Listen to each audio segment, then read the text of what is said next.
¿Qué tal? ¿Cómo estáis? Bien. Buenos días. Buenos días. Hola, Christopher, buenos días.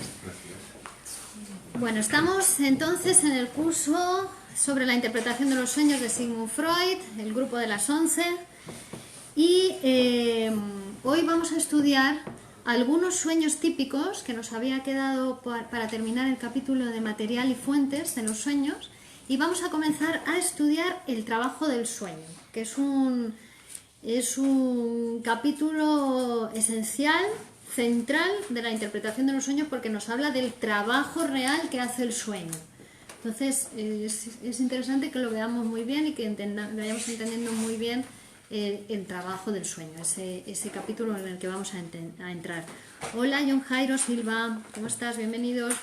Bueno, mi nombre es Virginia Valdomino, soy psicoanalista de la Escuela de Psicoanálisis Grupo Cero y psicóloga, y este curso está organizado por la Escuela de Poesía y Psicoanálisis Grupo Cero y lo realizamos en Alcalá de Henares, Madrid, España, aquí en la consulta de psicoanálisis de la calle Santiago número 38, en Alcalá.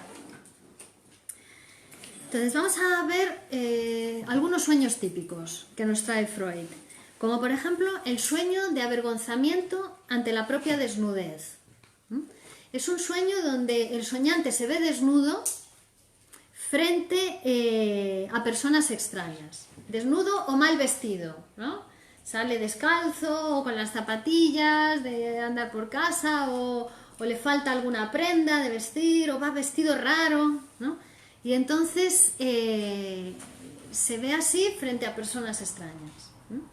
Puede ir acompañado por un sentimiento de vergüenza, a veces va acompañado de, uno se siente avergonzado, siente angustia, o no ir acompañado de vergüenza. Bueno, se considera un sueño típico cuando va acompañado de un sentimiento de vergüenza o de angustia, ¿no?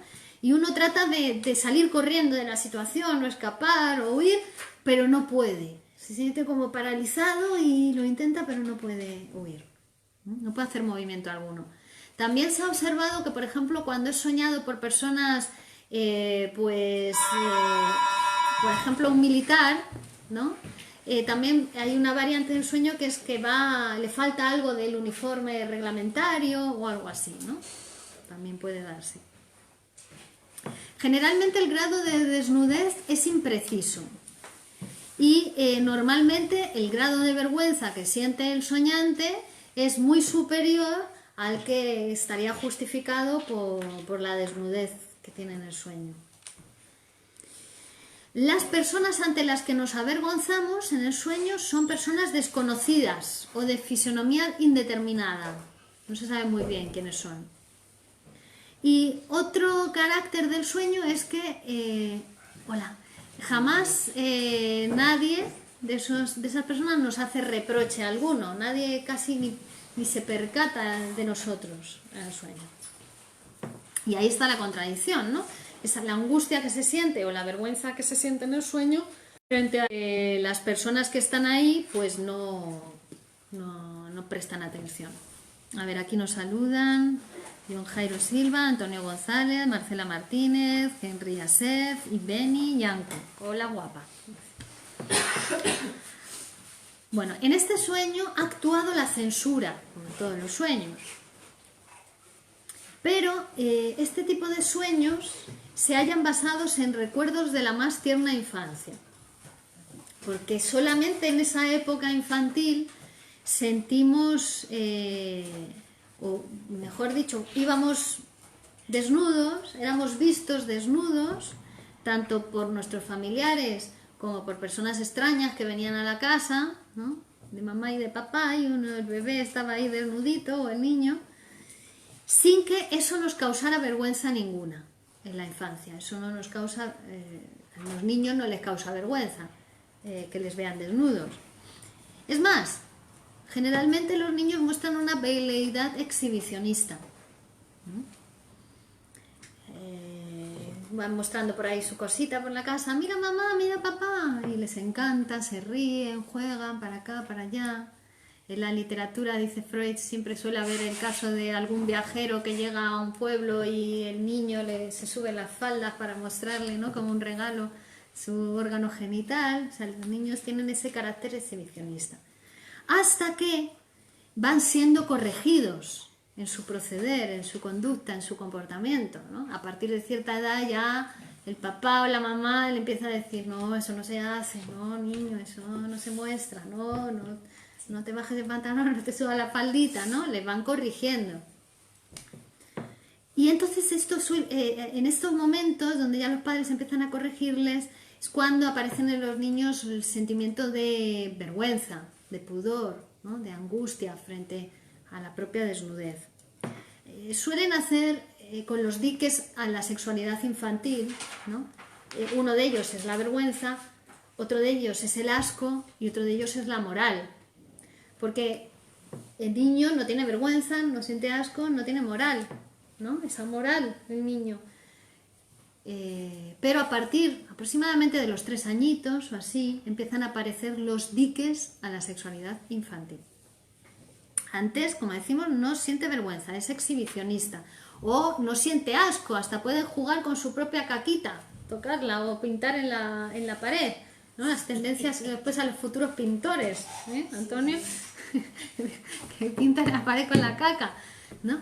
Bueno, eso es normal en los niños, ¿no? Pero claro, después en los adultos no. Si tú ves a un adulto mostrando sus genitales en la calle, que dices, un exhibicionista, ¿no? Llamas a la policía inmediatamente. ¿Por qué? Porque es una perversión en la edad adulta. O alguien que no sienta asco y haga con las heces por ahí cualquier cosa, ya eso es una perversión en un adulto, ¿no? Pero en los niños se considera normal. Entonces, en estos sueños donde aparecemos desnudos, dice Freud, es como si el sueño nos retornara al paraíso de la infancia, a ese momento donde uno podía mostrarse desnudo y no sentía vergüenza. Entonces, los sueños de desnudez son sueños exhibicionistas. En realidad, el sueño realiza un deseo, el deseo exhibicionista de la niñez. Pero claro, el sueño, porque como ya lo soñamos de adultos, la censura psíquica está actuando. Entonces, ha habido una deformación del sueño por efecto de esa censura.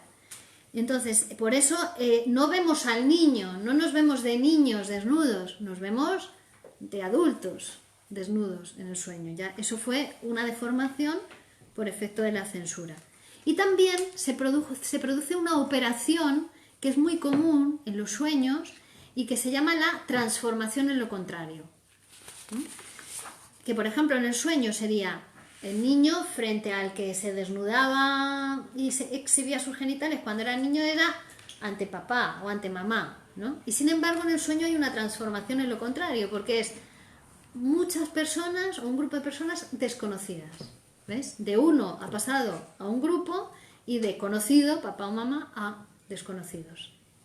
Eso es efecto de la censura del sueño, ¿no? El sueño tiene que arreglárselas para deformarse para poder pasar la censura.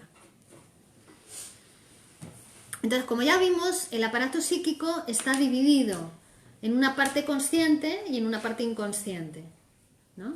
Entonces, lo que es una realización de deseos para la parte inconsciente, el deseo infantil de exhibicionismo, en realidad produce angustia o displacer en la parte consciente, en la parte de la conciencia, que es donde está la censura, ¿vale? Entonces, por eso, en este sueño nos vemos desnudos, pero sentimos vergüenza, angustia, ¿vale?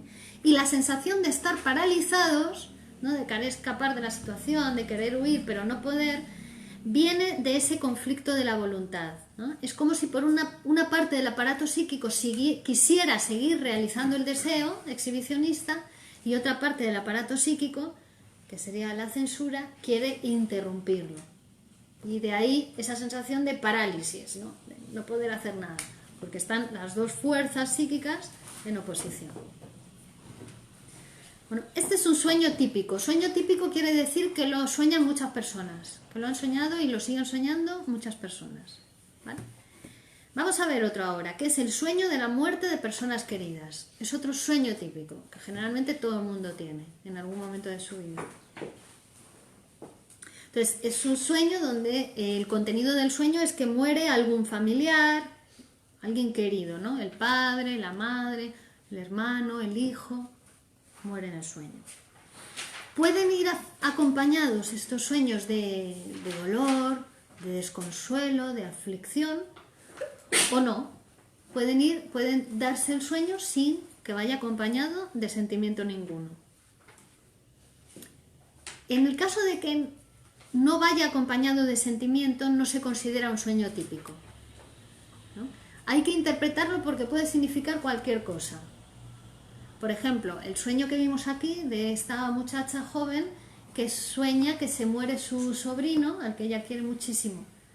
Y entonces llega al psicoanálisis diciendo, mira lo que he soñado y no he sentido dolor, seré una bestia, ¿no soy humana o qué? Entonces lo someten a interpretación el sueño y llegan a producir el deseo inconsciente que había motivado ese sueño. Interpretan el deseo inconsciente que nada tenía que ver con la muerte de su sobrino. No es que ella desease la muerte de su sobrino. Lo que deseaba era ver a su enamorado, que la última vez que lo había visto era en el entierro de otro sobrino suyo que había muerto, ¿no? Y además era un sueño de impaciencia porque ella tenía entradas para ir a ver a su enamorado, que daba conferencias y iba a ir al día siguiente. Y esto lo soñó esa noche, es decir, era como un sueño de impaciencia, se adelantaba en la realización del deseo, ¿vale? O sea, cuando no va acompañado de dolor, el sueño de la muerte de un familiar querido no es un sueño típico. El sueño típico es cuando se sueña que muere el familiar o el ser querido y el sueño va acompañado de dolor, de angustia, uno se levanta afligido, ¿vale? Entonces, dice Freud, en estos casos, cuando es un sueño típico, el contenido del sueño, el sentido del sueño, el deseo que se realiza en el sueño es el del contenido manifiesto. Es decir, se desea la muerte de ese familiar o de ese ser querido. ¡Guau! ¡Qué fuerte! ¿No? Esto que nos dice Freud. Claro, dice Freud. Ahora estaréis todos diciendo, pero qué fuerte, ¿cómo se le ocurre a este hombre decir eso? Vamos. Bueno, dice, pero a ver, vamos a matizar esto, vamos a matizarlo. Dice, esos deseos no son siempre deseos actuales. Bueno, generalmente son deseos que se han albergado en otra época de nuestra vida, en la infancia. ¿Vale? Sí, porque decíamos que los deseos que se expresan en los sueños son deseos infantiles y reprimidos. ¿Vale?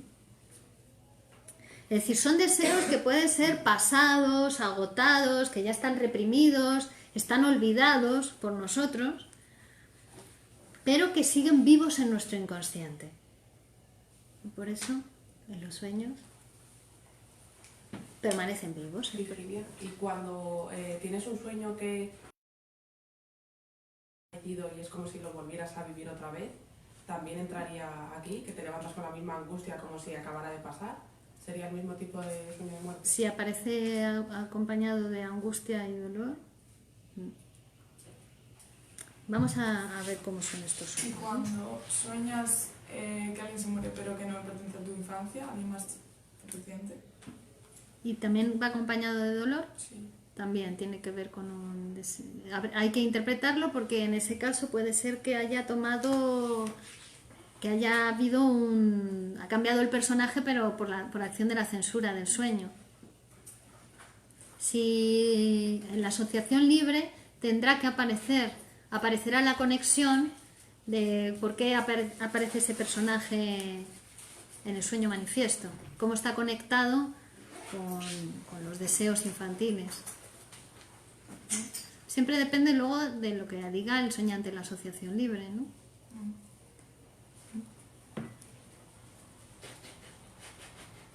Claro, porque no tiene por qué ser una persona de la infancia, ¿no? Aunque bueno, también habría que verlo en ese caso, ¿no? ¿Qué dice el soñante? Los sueños típicos es, dice Freud, que sea un familiar o una persona querida y que vaya acompañado de dolor. Ese es el sueño típico. Puede ser una persona querida también en la etapa actual de la vida, ¿no? Bueno, entonces, por ejemplo, una paciente que sueña con su niña muerta metida en una caja. ¿no? Entonces, claro, la paciente, y acompañado de dolor, estaba muy afligida y cuando se le interpreta que el deseo de muerte, pues todavía más asustada, ¿no? Pero en la interpretación lo que aparece es que era un deseo que ella había albergado hacía 15 años. No era un deseo actual que ella deseara que se muriese su hija ahora, pero que hace 15 años ella había tenido ese deseo. Y además, al continuar con la interpretación, se vio como esto estaba conectado con un deseo, con un recuerdo de su más tierna infancia, de su más temprana infancia. Vamos a quitar eso de tierna porque vamos a ver cómo en la infancia se albergan ciertos deseos que no son nada tiernos. Pero de su más temprana infancia, porque la sujeto, cuando era niña, oyó a su madre contarle una historia. Y su madre le contó a la niña que cuando estaba embarazada de ella, por una serie de disgustos que se habían producido en su vida, deseó no tener esa hija, deseó que esa hija no naciese. Entonces ella tenía ese recuerdo de la infancia, pero después, cuando ella ya estaba en la edad adulta y se quedó embarazada, también por identificación con la madre, deseó que la hija que llevaba en su seno no naciese, ¿no? Entonces ahora ella, 15 años después de eso, tiene ese sueño de que su hija está muerta metida en una caja, ¿vale? Entonces era un deseo, no que sea un deseo actual, sino que en algún momento de su vida lo deseó, y además que estaba conectado con un recuerdo infantil, con una identificación con su madre. Cuando alguien sueña y siente un profundo dolor, sueña con la muerte de su padre, de su madre, de alguno de sus hermanos, entonces no hay que utilizar ese sueño como para demostrarle que ahora tiene un deseo de que mueran estas personas. Que la teoría se contenta con decidir que alguna vez en su vida tuvo ese deseo, ¿vale? Alguna vez en su infancia. Y entonces esto le lleva a Freud a la reconstrucción de una parte de nuestra vida anímica que aparentemente ha sido perdida, que son esos primeros años infantiles, que aparentemente están perdidos, pero no están perdidos, conforman nuestro inconsciente, son nuestro inconsciente. Esos años, esos deseos, esos recuerdos más tempranos de nuestra infancia, generalmente entre el 1 y el 3er año de nuestra vida, eso es nuestro inconsciente, ¿vale? No se ha perdido, pero hay que reconstruirlo, ¿no? Entonces ahora Freud va a hacer esa labor de reconstrucción teórica, y aquí en este capítulo va a ser donde nos habla por primera vez del complejo de Edipo en toda la teoría freudiana. En los primeros años de la vida el niño es egoísta, pero también porque lo necesita, o sea, es que no tiene otra posibilidad. El niño es egoísta en el sentido de que demanda todo lo que necesita para su supervivencia, y si no hay otras personas que se lo den, el niño se muere, no puede vivir por sí mismo, no puede sobrevivir. Tiene que haber función madre primero, después función padre, para que ese niño sobreviva, ¿no? Entonces es egoísta en el sentido de que él no quiere a nadie, él pide. Después el amor, cuando empieza a amar o aprende a amar, el amor va a ir limitando su egoísmo infantil, su narcisismo. Pero en los deseos infantiles es lo mismo, somos egoístas, ¿no? Después primero, los primeros competidores que encuentra en este egoísmo infantil, ¿quiénes son? Los hermanitos, ¿no? Cuando le nace un hermanito, o si ya tiene un hermano mayor, le va a envidiar, va a querer ser como él, va a querer, o si viene un hermano menor encima que le destrona, le quita la posición privilegiada con respecto a los padres, el niño va a querer que su hermanito desaparezca. El primer deseo y la primera tendencia es: yo no he pedido un hermanito, ¿para qué me han traído un hermanito? Que se lo lleve otra vez la cigüeña. ¿Y por qué no se va a vivir a no sé dónde? Si ni siquiera tiene dientes, ¿no? Dicen los niños, no sirve para nada. Claro, no sirve para nada. Para ellos lo único que les ha venido es a generar problemas. No les sirve para nada para su egoísmo infantil, ¿no? Después en el niño se van a ir produciendo los diques a a su sexualidad infantil y a su egoísmo, la moral y el sentimiento de altruismo, pero eso es una construcción, lo tiene que ir construyendo, ¿no? Y va a producirse más o menos a partir de los 3 años. Cuando esas reacciones morales aparecen muy temprano en la infancia, también antes de los 3 años, eso es uno de los factores de predisposición a la neurosis posterior. Si también muy tempranamente aparecen esas reacciones morales en el niño. Normalmente es a partir de los 3 añitos, ¿no? Y al revés, si no aparecen esos límites, esas reacciones morales, podemos decir que hay un retraso evolutivo en su desarrollo moral, ¿no? Es decir, que también si se producen muy temprano o muy tardíamente va a dar problemas, ¿no? Es ahí, a partir de los 3 años, que se van conformando esos límites morales. Entonces, en personas que actualmente en la edad adulta aman a sus hermanos, adoran a sus hermanos, se llevan bien con sus hermanos y todas las relaciones son cordiales, pueden aparecer este tipo de sueños de deseo de muerte de los hermanos, porque no se refiere a lo que se desea actualmente, sino a esos deseos infantiles que se tuvieron en la infancia. ¿Vale? Y además hay que tener en cuenta que para los niños la muerte no es lo mismo que para los adultos. Que para un niño que muera un ser querido es que no venga más. No tienen esa idea de putrefacción, de estar ahí en el hoyo. No, eso no saben los niños lo que es, ¿no? Para demostrarlo, Freud trae un ejemplo de un niño de 10 años que dice a su mamá: comprendo que papá haya muerto, pero lo que no puedo comprender es que esta noche no venga a cenar con nosotros. No tienen esa comprensión. Es decir, estar muerto es haberse ido para un niño. Trae otro ejemplo de un niño con su nani, con la cuidadora, ¿no? Que le dice: no quiero que se vaya, quiero que se muera, porque si se va, vuelve.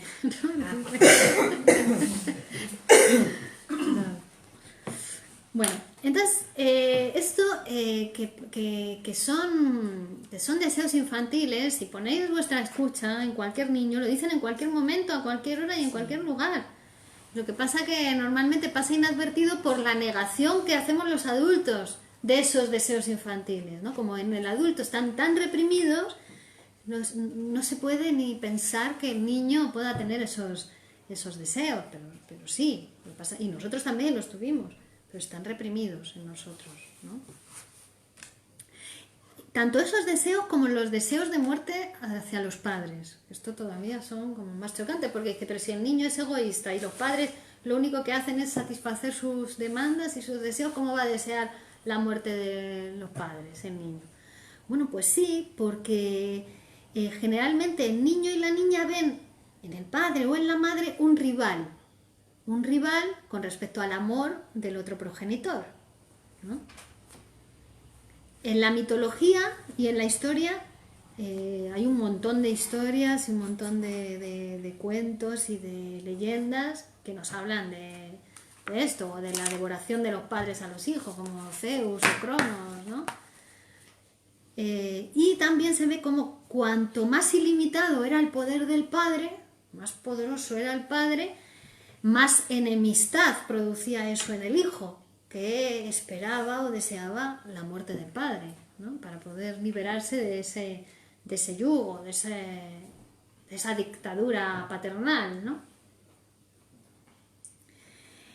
En la familia burguesa actual, nuestra familia de hoy en día, también el padre contribuye en muchas ocasiones a la hostilidad por parte del hijo, cuando por ejemplo no le deja tomar sus decisiones con respecto a lo que quiere en la vida, o le niega determinados medios que necesita para hacer lo que quiere el hijo, ¿no? Ahí se ve cómo también se va produciendo enemistad de los hijos hacia los padres. En el caso de la madre con la hija, el conflicto suele aparecer cuando la hija se hace mujer, ¿no? Se hace mujer y la madre es un obstáculo para su deseo de liberarse sexualmente de la hija, o también, bueno, desde antes, desde mucho más pequeñita, cuando la madre le hace obstáculo a la hija en la relación con el padre, el amor que siente la hija por el padre, ¿no? Ahí también aparece ese conflicto, ambivalencia madre-hija, que en muchos casos les lleva toda la vida, ¿no? Esos casos de madres e hijas que están siempre discutiendo, siempre se llevan mal, pues también radican en esos primeros años infantiles y también en esa cuestión en la adolescencia con respecto a la libertad sexual de la hija, que la madre es la que lo coarta. El deseo de muerte de los padres se deriva también de la más temprana infancia. Los deseos sexuales infantiles despiertan muy pronto. O sea, el niño es sexuado tiene sexualidad desde que nace. Tenemos sexualidad todos desde que nacemos hasta que morimos. Cuando se niega la sexualidad infantil es porque está muy reprimido en el que lo niega, su propia sexualidad infantil. Y también hay otra época de la vida que se niega la sexualidad, que es la de los mayores. Y la sexualidad existe siempre, hasta que uno se muere, ¿no? Pero para ver que hay épocas de la vida donde se niega la sexualidad. Los niños tienen sexualidad, se despiertan ellos muy tempranamente. Lo que pasa es que es otra sexualidad, como hemos visto, ¿no? No es una sexualidad genital como la adulta. Esa se tiene que ir construyendo. Y los primeros objetos de amor y sexuales del niño, ¿quiénes son? Los padres, obviamente, porque es con los que vive, con los que están, ¿no? Entonces, la atracción sexual actúa sobre los mismos padres. Luego se ve también como unas preferencias naturales, ¿no? Como que la madre suele proteger más a los varones de la familia y el padre suele ser más afectivo con la mujer, con la nena, con la hija, ¿no? Como ciertas tendencias. Aunque después vamos a ver que en el complejo de Edipo se pasa por todas las posiciones. Amor a la madre y rivalidad con el padre, y amor al padre y rivalidad con la madre, ¿no?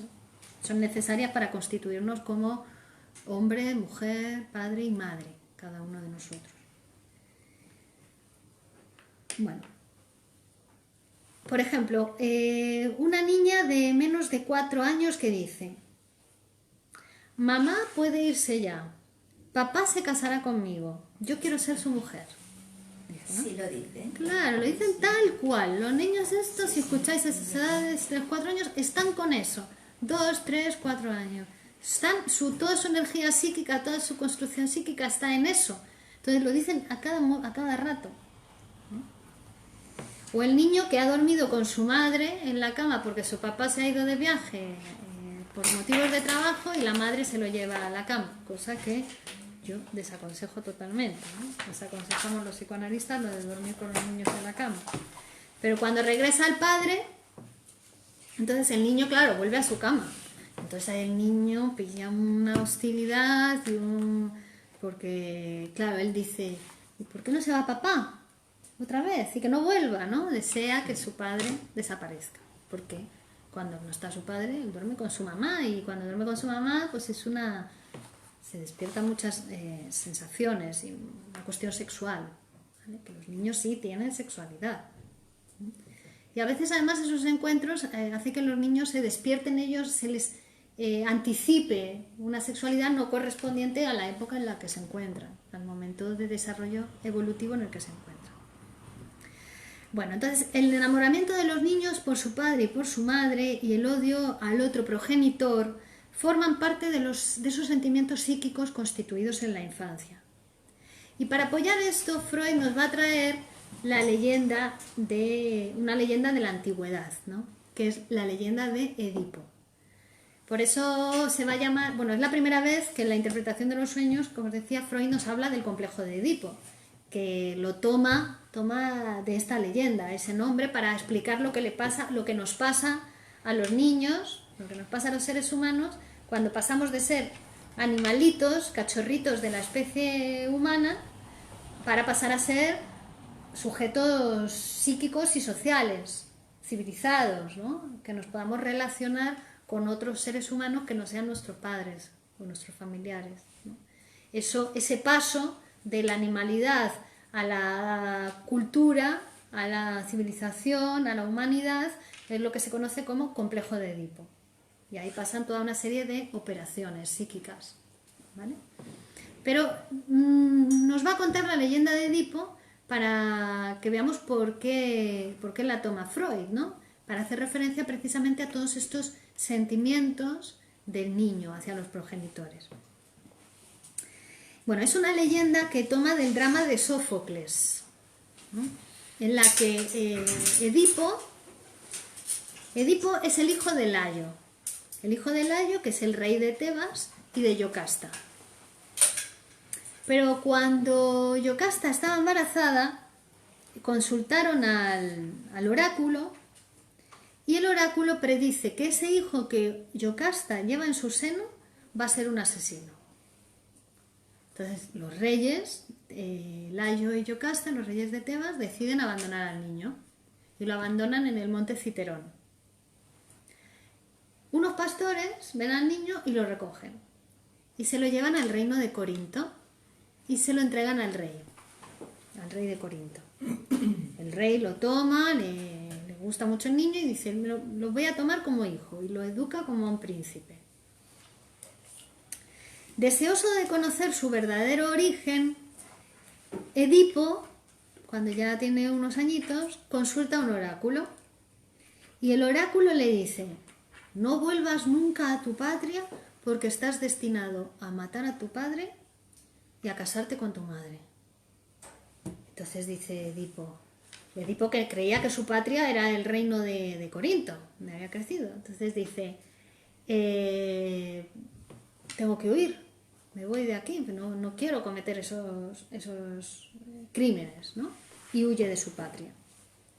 Pero en el camino, según va huyendo, se encuentra con Layo, que era su verdadero padre, ¿no? Entran en una disputa, se baten a muerte y Edipo mata a Layo. Sigue su camino y descubre el enigma, adivina el enigma de la esfinge, que abre el camino a Tebas.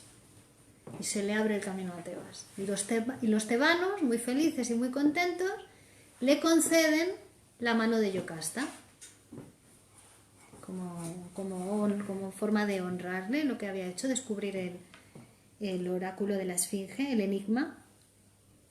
Entonces se casa con Yocasta, que es su madre, y durante mucho tiempo reina en Tebas de una manera pacífica, digna, y engendra con su madre 2 hijos y 2 hijas.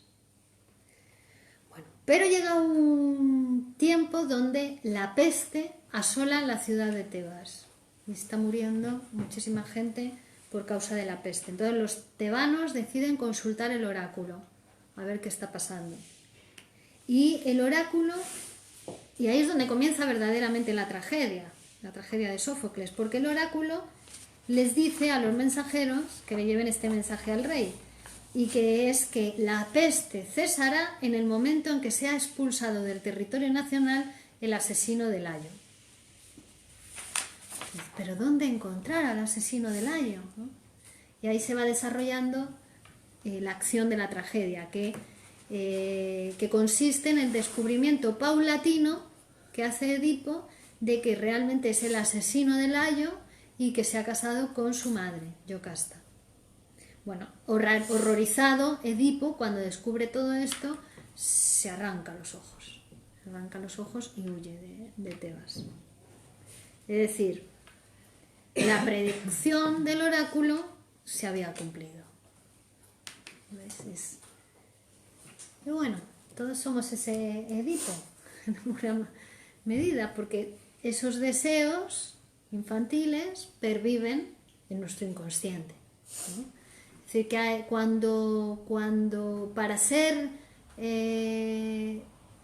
humanos, civilizados, tenemos que renunciar a las relaciones incestuosas con el padre y con la madre, lo hacemos en parte, lo hacemos en nuestra conciencia, lo hacemos en nuestra vida social, pero esas relaciones con el padre y con la madre devienen inconscientes, forman nuestro inconsciente. Y es cuando se divide el aparato psíquico. en una parte inconsciente donde perduran esos deseos sexuales y hostiles, infantiles y reprimidos, y una parte preconsciente y consciente donde están, digamos, todas nuestras aceptaciones conscientes, ¿vale? Pero no desaparece.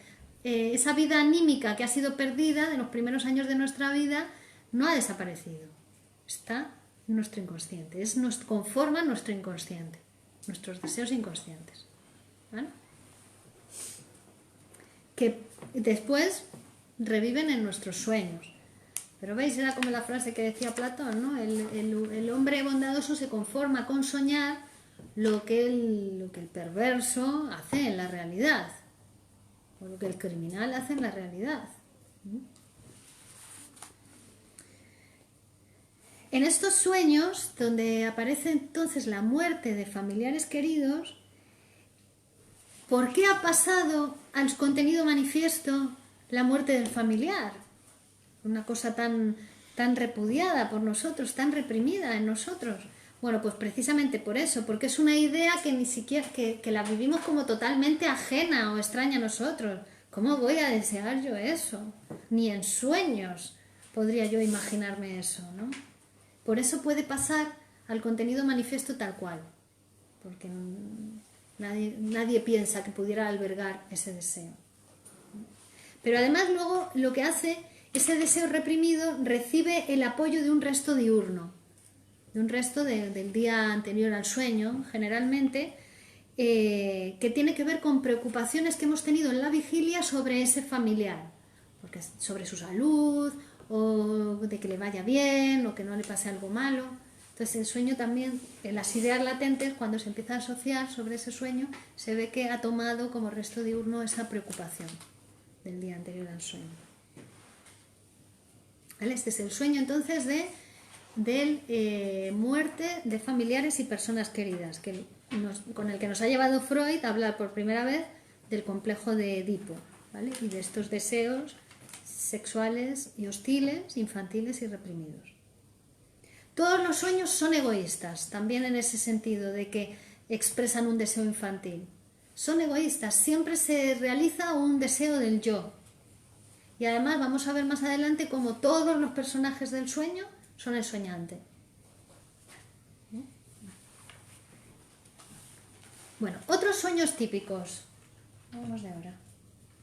Vale, otros sueños típicos son el sueño en el que nos vemos volando. Alguna vez lo habréis tenido, seguro. Que uno se ve volando en el sueño. Bueno, dice Freud, estos sueños reproducen impresiones infantiles. Impresiones infantiles de cuando nos llevaban en brazos, o nos columpiaban, o nos tiraban hacia el aire, un adulto, ¿no? El papá, la mamá. Y años después se reproducen, pero ya sin las manos que nos sujetaban. Por eso nos vemos como si estuviéramos volando. Y el cuerpo flota y no cae, aunque no tenga apoyo. ¿Vale? Pero son esas impresiones infantiles las que se reproducen en esos sueños. Y por último, otro sueño típico es el sueño de examen, que seguro que también lo habéis tenido alguna vez. Ese sueño en el que uno sueña que vuelve a examinarse con el último examen de la carrera que ya ha aprobado, o que ya aprobó hace unos años, pero vuelve a soñar que tiene que ir a ese examen o al del doctorado, ¿no? Siempre es un examen que ya has aprobado, ¿no? Un sueño típico. Es decir, las personas que no lo aprobaron no sueñan este sueño, son las que lo aprobaron. Y en este caso, en estos sueños, lo que revive en nosotros es un castigo por ciertas faltas de nuestra infancia. Pero es curioso, porque en estos sueños hay una mezcla como de autocrítica y de aliento que se hace el soñante. Suelen soñarse justo el día anterior a que uno tiene que hacer algo importante en la vida real o tiene que ir a algún acontecimiento importante. Y como decíamos, son personas que aprobaron el examen. Entonces es como si el sueño fuera un poco a calmar, ¿no? A alentar a esa persona, decirle, porque en el sueño aparece angustia frente al examen, uno tiene el temor de suspender. Lo voy a suspender, voy a tener que repetir el curso, ¿no? Entonces dice, es como si el sueño nos dijera, no te preocupes, que otra vez en el pasado, frente a un acontecimiento importante, sentiste igualmente angustia y lo superaste y aprobaste el examen y aprobaste el curso, ¿no? Entonces es como un sueño de aliento frente a un hecho importante que vas a tener que hacer al día siguiente. Pero también un hecho de autocrítica, porque decíamos que también nos hace revivir castigos que tuvimos en la infancia por ciertas faltas, ¿no? Y es como si el sueño nos dijera, tienes ya muchos años y has avanzado mucho en la vida, pero sigues haciendo bobadas y niñerías, porque también está ese deseo infantil que se está expresando en el sueño y que tiene que ver con actos sexuales infantiles a los que hay algo también en nosotros que se opone a ellos, ¿vale? Entonces están las dos cosas, la autocrítica y el aliento en los sueños de examen. Bueno, y hasta aquí los sueños típicos. Y con esto terminamos el capítulo de material y fuentes de los sueños. ¿Vale? Y ahora comenzamos un capítulo muy importante, decíamos, porque el trabajo es categoría central en psicoanálisis. No hay psicoanálisis sin trabajo, no hay sueño sin trabajo, no hay teoría del inconsciente sin trabajo. Es decir, en el psicoanálisis el concepto de trabajo es categoría central. Y en el libro de la interpretación de los sueños, este capítulo, el trabajo del sueño, es central, muy importante. Porque nos va a mostrar que el sueño, para producirse, también hace un trabajo psíquico inconsciente. Es decir, este capítulo nos va a hablar del trabajo real del sueño. Decimos que en psicoanálisis hay 3 trabajos. El trabajo teórico, que fue el trabajo que hizo Freud para, a partir de, o tomando ciertas materias primas teóricas y utilizando instrumentos de trabajo teóricos, produjo la teoría del inconsciente, ¿vale? Ese fue el trabajo teórico, que lo tenemos ahí hecho en el libro. Está todo el trabajo teórico que hizo Freud. Pero después, el trabajo que hacemos en el análisis, en el psicoanálisis, es el trabajo práctico-técnico. Es decir, ahora viene un soñante, nos cuenta un sueño y nosotros utilizando esos instrumentos teóricos, utilizando nuestro propio psicoanálisis personal, nuestra propia formación como psicoanalistas, podemos escuchar al soñante e interpretar, es decir, producir el deseo inconsciente de ese soñante, el deseo inconsciente que motivó el sueño. Ese es el trabajo práctico-técnico, el deseo inconsciente de fulano de tal, es el que producimos en la práctica clínica. Pero hay otro trabajo más, un tercer trabajo, que es el trabajo real del sueño. Es el trabajo que hizo el aparato psíquico de ese soñante para producir un sueño. ¿Vale? Entonces son 2 trabajos diferentes. Tenemos aquí el trabajo real del sueño, ¿vale? Que parte del deseo inconsciente, reprimido, infantil, que no sabemos cuál es inconsciente, no vamos a saber de él hasta que no lo interpretemos. Inconsciente total. Sabemos por la teoría que existen esos deseos inconscientes y que tiene que ver con esto que acabamos de decir, los deseos sexuales, incestuosos, hostiles, pero de cuando uno va a psicoanalizarse no sabe cuál es su deseo inconsciente. Entonces, partiendo de ese deseo inconsciente, el sueño hace un trabajo. ¿Cómo? Va a aplicar ciertos operadores que vamos a ver en este capítulo, la condensación, el desplazamiento y otros 2 que ya mencionaremos.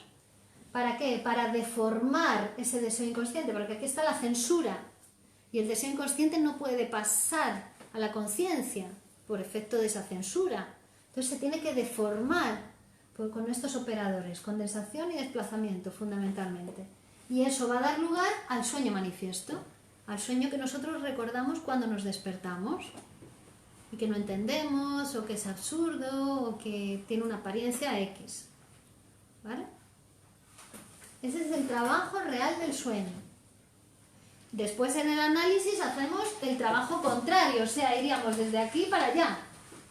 Partimos del sueño manifiesto, el sueño que nos cuenta el soñante, ¿vale? Le pedimos que asocie libremente, ¿no? Que diga todas esas ideas latentes, asociación libre, ideas latentes, y con esas ideas latentes interpretamos el deseo inconsciente, que el soñante no sabía cuál era antes de interpretar el sueño. ¿Vale? Son dos trabajos diferentes. El trabajo real del sueño va del deseo inconsciente a el sueño manifiesto, y el trabajo de la interpretación va desde el sueño manifiesto a la producción del deseo inconsciente. ¿Se entiende?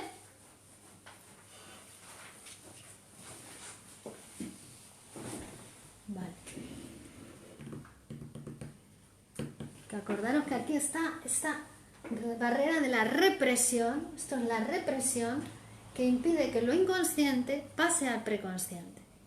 Todo lo que pasa del inconsciente al preconsciente es a condición de ser deformado, disfrazado, para que esto no se entere de nada, de ningún deseo de estos. Porque son infantiles, sexuales, hostiles, prohibidos, reprimidos, olvidados. Aparentemente desaparecidos, pero aparentemente. Entonces, de esto no vamos a saber nunca si no es por interpretación psicoanalítica. Y para interpretar usamos la teoría. Se interpreta con eso, por eso en psicoanálisis siempre va práctica teórica con práctica clínica unida. Eso es lo que se llama la praxis. Sin la teoría no se puede interpretar, ¿no? Bueno, entonces,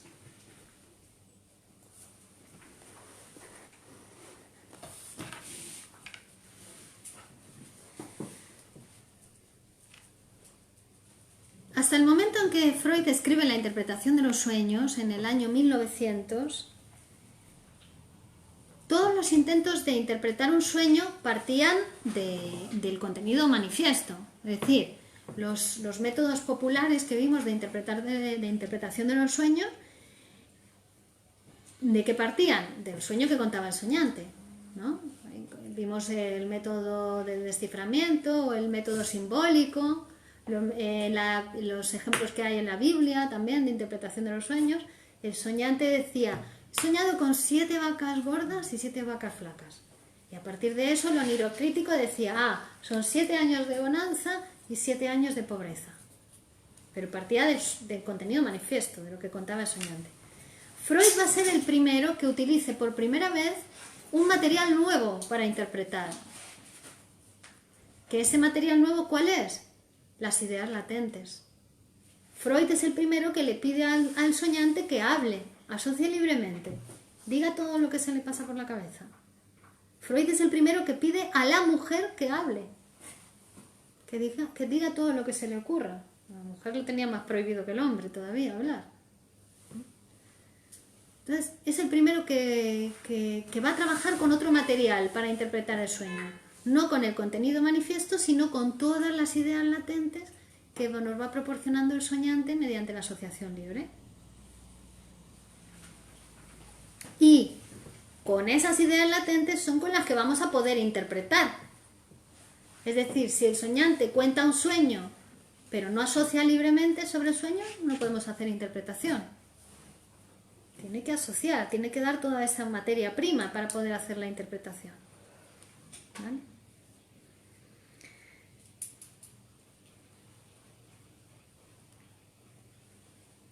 Vale. Entonces tenemos un trabajo ahora que no tenían los investigadores anteriores, que es: ¿qué relación existe entre las ideas latentes y el contenido manifiesto? Porque el contenido manifiesto tiene una apariencia y después las ideas latentes ya son otra cosa, ya tienen sentido, nos llevan a acontecimientos del día anterior, a recuerdos de la infancia, a recuerdos de otras épocas de la vida, a fantasías, a impresiones. Es decir, ¿qué relación hay entre uno y otro? Porque son como dos lenguajes diferentes. Son como el mismo contenido, pero expresado en dos lenguajes diferentes. como si fueran dos idiomas distintos. Tú que sabes mucho de esto de los idiomas. Dos idiomas. Uno, el contenido manifiesto, es un idioma y las ideas latentes hay otro idioma. Es decir, ha habido como una labor de traducción de las ideas latentes al contenido manifiesto. ¿Y esto cómo se ha hecho? Bueno, pues las ideas latentes, cuando las descubrimos, cuando el soñante nos empieza a hablar de las ideas latentes, vemos que son totalmente comprensibles, tienen un sentido. Cuando veíamos que Freud nos hablaba de que si las flores le gustaban a su mujer, que si la señora aquella que lloraba porque no le habían regalado flores, que si eso le llegó al recuerdo de cuando era niño y arrancaba las láminas de colores del libro, esas ideas ya tienen sentido, no es como el contenido manifiesto que no tenía sentido. Paso por ahí y veo una monografía botánica. No, esa era la primera idea, el primer recuerdo. O sea, el sueño no tenía sentido. El sueño manifiesto era indiferente, ¿vale? Pero las ideas latentes ya tienen el sentido comprensible para nuestra conciencia. El contenido manifiesto, en cambio, es como un jeroglífico. Un jeroglífico que hay que interpretar, que hay que traducirlo. Traducir cada uno de los signos de ese jeroglífico al lenguaje de las ideas latentes, que las ideas latentes ya sí son comprensibles. Entonces, no debemos interpretar el sueño dándole un valor pictórico, ¿no?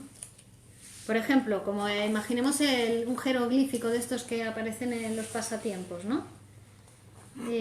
Vemos una casa, sobre el tejado de la casa hay una barca, a continuación hay una letra y una figura humana sin cabeza corriendo desesperadamente. Pues podríamos decir, estos signos son absurdos e insensatos porque las barcas no están encima de los tejados, un hombre decapitado no puede correr, y el hombre es más grande de la casa, y la letra no puede surgir de la naturaleza, etcétera, ¿no? Pero ahí estamos haciendo un juicio equivocado. Pues lo que nos exige el jeroglífico es que nos esforcemos en sustituir cada imagen por una sílaba o una palabra.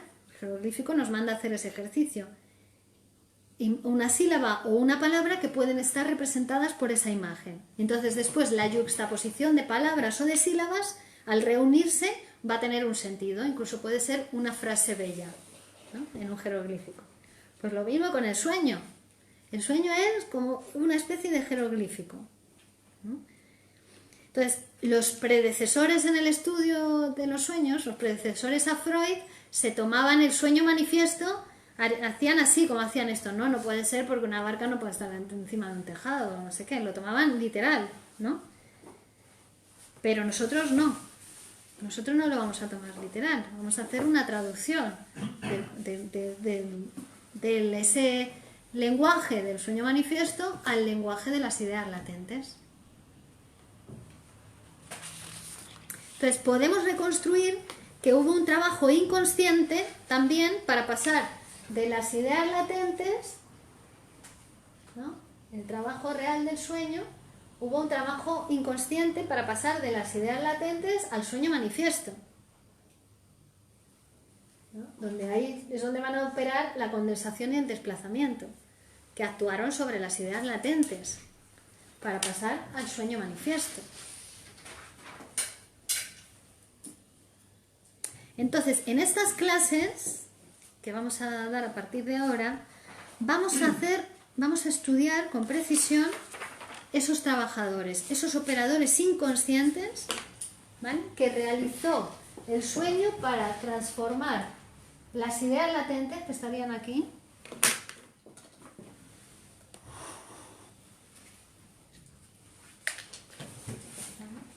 las ideas latentes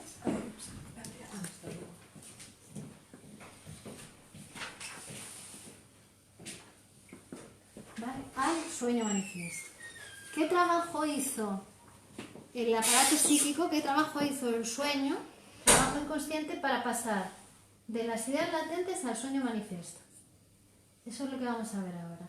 Y vamos a ver estos operadores: condensación y desplazamiento, que son los operadores del inconsciente. Hay otros dos más, ¿no? El cuidado de la representabilidad y la elaboración secundaria. Pero estos son los más importantes, que siempre están operando y trabajando en el inconsciente. ¿Vale? Y después, en el trabajo de interpretación, lo mismo, partiendo del sueño manifiesto y de las ideas latentes, reconstruimos también esas operaciones de condensación y desplazamiento que se produjeron. Cuando interpretamos ante ese inconsciente, se ve cómo se habían deformado todas las ideas latentes en el contenido manifiesto. ¿Vale? Pero bueno, esto ya vamos a continuar el próximo día, vamos a empezar a hablar de la condensación. ¿Vale? Bueno, muy bien. A ver, saludos a Fernando Alejandro, Adrián Suárez, Carlos Rocha, Manuel Borja, Midi, Carmen Cortés, Manuel Sánchez, Juan José Jiménez, Jen Chamoile, Aida Pilar Araque, Cristina Benítez, Juan Carlos Triguero, Juan Clemente Sánchez, Leandro Griscioli. A los demás ya les habíamos hablado. Muy bien. Muy bien, hasta la semana que viene. Hasta la semana que viene. Gracias.